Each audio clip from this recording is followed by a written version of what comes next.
The team at BitBoy recently reached out to me and offered to send me their latest product for review, the BitBoy Pocket Go. In this video, we're going to take a look at it and I'll share my honest opinion. This is Steve from Ristalgia, and let's get started.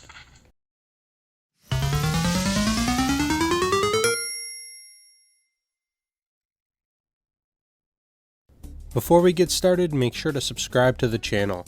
It really is one of the best ways you can support the channel. It gives me the ability to work with different brands, companies, and even developers to show you guys some really cool new products and software. I always give you guys my honest opinion to help you guys decide if something's really right for you. So please give the channel a sub and give it a thumbs up. It's greatly appreciated. Now let's get into the video.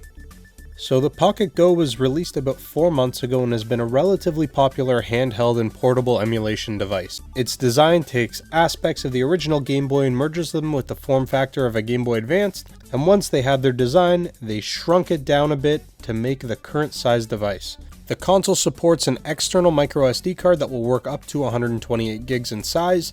It has built-in emulators for a ton of different consoles, of which we are going to talk about a little bit later.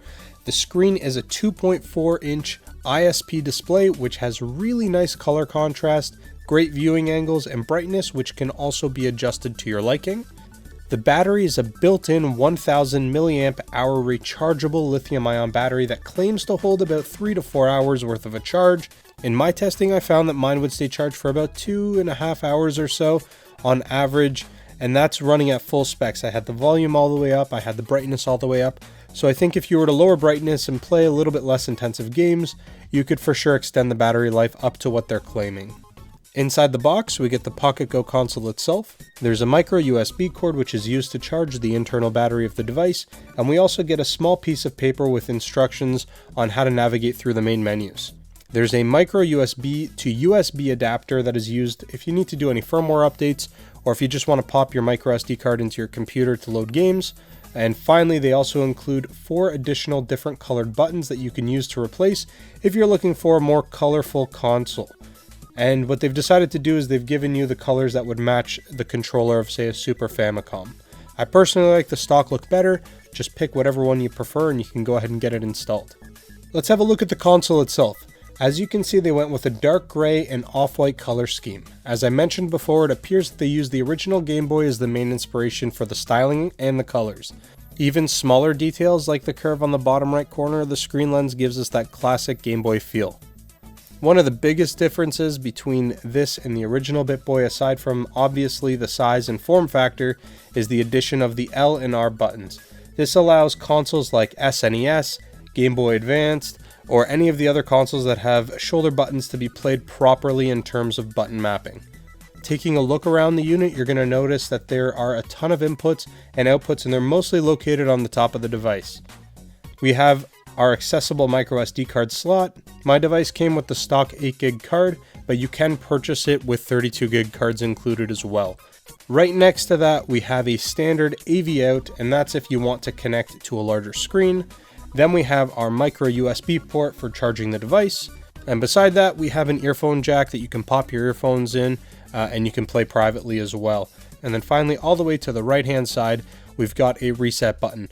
This is actually really handy. It's often used to access our emulator menus from within the game and to exit back to our main screens.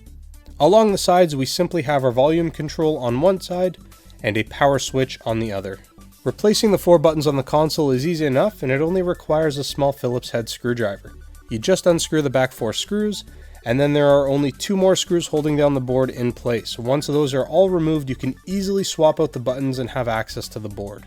Loading up games is equally as easy. All you've got to do is pop the microSD card into the computer, open up the microSD card, locate the ROMs folder, and then put your ROMs directly into whatever folder is allocated for that console. You'll notice that you'll have folders like SNES, NES. All of the different consoles will have their own specified folder, so just make sure you put the proper games in the proper folder. After loading up any games you would like and turning on the console, you get into the main menu. And as you can see, you've got 4 main tabs that you can filter through using the L and R buttons. On the first screen, we have our general applications. This is for accessing things like our file explorer, logging into terminal for editing or adding custom scripts, or using the built-in media player. The next tab showcases all of our emulators. We've got access to things like Game Boy, Game Boy Advance, NES, SNES, Master System, and Game Gear, Sega Mega Drive, Atari 2600 and Atari Lynx, TurboGrafx, Arcade, Final Burn Alpha, and so much more. But as you can see, there's also a PS1 displayed, and I do gotta say that you really shouldn't get too excited about this. PS1 does not run well on this device. It is just not powerful enough. You might be able to get away with a couple 2D fighters or things like that, but you won't be playing Crash Bandicoot or Spyro on this anytime soon.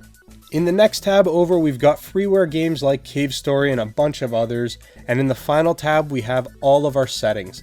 Now this device is open source, and because of that you'll likely be able to find a whole ton of different themes online you could load up, in addition to the bunch that are already preloaded onto this console. Navigation of the menu is a bit janky. I feel like I'm either getting a double input when I press certain buttons, or the main menu is just way too sensitive. This isn't a huge deal, but it can certainly be annoying while navigating the menu. I didn't notice this was a problem within games, I only noticed this problem in the menu itself. In terms of gameplay though, it actually plays games really well. Keep in mind PS1 is not really something I even bothered testing around too much with, but most other games played reasonably well.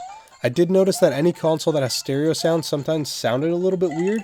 For example, I've got Super Mario World for the SNES here. I'm just going to let you guys listen to whenever I get hit, kind of how the audio gets a little bit weird.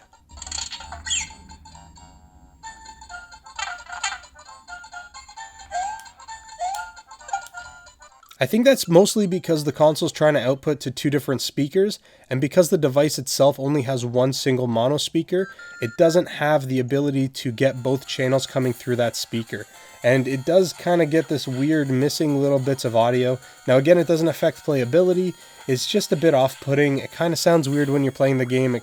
It just kind of sounds a little strange. That being said, it seems to be corrected when you're using a set of earphones because you're getting both your left and your right audio channels. All in all, this is a reasonably good device for basic retro emulation. It retails online direct for about $40 US, and for that price, I mean, you get a fair bargain. It's not the most powerful emulation device on the market, but if you're just looking for some Game Boy Advance or Super Nintendo on the go in a very small and convenient package, this is the device for you.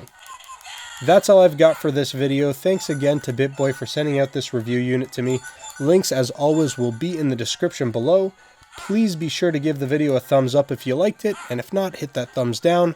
Subscribe to the channel for more content, and I will talk to you guys again real soon.